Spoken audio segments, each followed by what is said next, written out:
Es domāju, ka mūsu kultūrā, mūsu pagātnē, mūsu identitātē slēpjas ļoti daudz kas.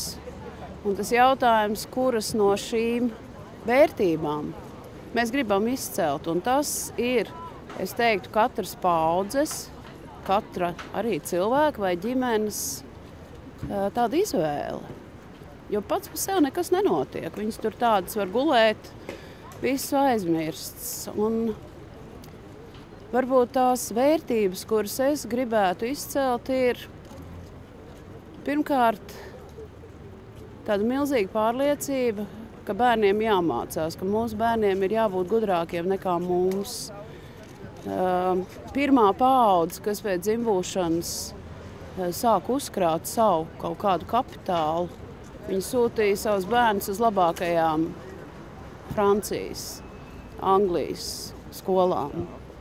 Jo bija milzīga pārliecība, ka, un iespējams tā ir nākusi no tā, ka ļoti bieži Latvijai pāri ir gājuši dažādi kari un nelaimes, ka tas vienīgais kapitāls. Nu redziet, un te ir tas jautājums, vai mēs tā kā to ceļam, sevi pašapzināmies un gaismā, vai salīdzinot, šī ir tā vieta, kur mēs stāvam,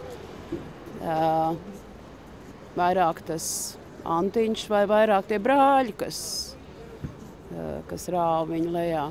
Man šķiet, ka latviešu vērtību sistēmā ļoti nozīmīga vieta ir cieņai pret mazo, pret atšķirīgo.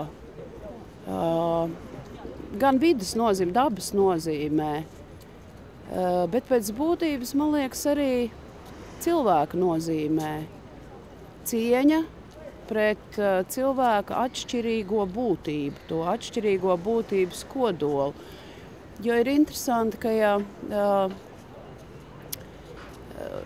Latvijā cilvēki, kurus mēs šobrīd saucam cilvēki ar īpašām vajadzībām, garīgām, viņi dzīvoja mājās.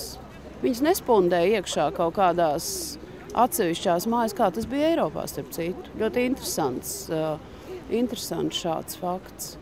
Tā kā, man liekas, iecietība arī ir viena vērtība, kuru varbūt dod tā harmonijas, tas harmonijas meklējums ar to dabu. No tādas aktuālākas vērtības, es teiktu, iespējams, mēs varētu nosaukt zaļā domāšana, tāds moderns jau, ja? Un tā zaļā domāšana, tā spēja sevi izjust un iekomponēt, savu dzīvi iekomponēt tai dabā. Manuprāt, tā arī ir viena latviešu vērtība. Runājot par identitāti, es domāju, ka valstī vislielākajā mērā ir jādomā par to, kādā veidā cilvēkus motivēt dzīvot laukos. Jo pilsētas vidē latviskā identitāte neveidosies nekad. Jo pilsētu mentālā un demografiskā un nacionālā proporcija ir savādāk.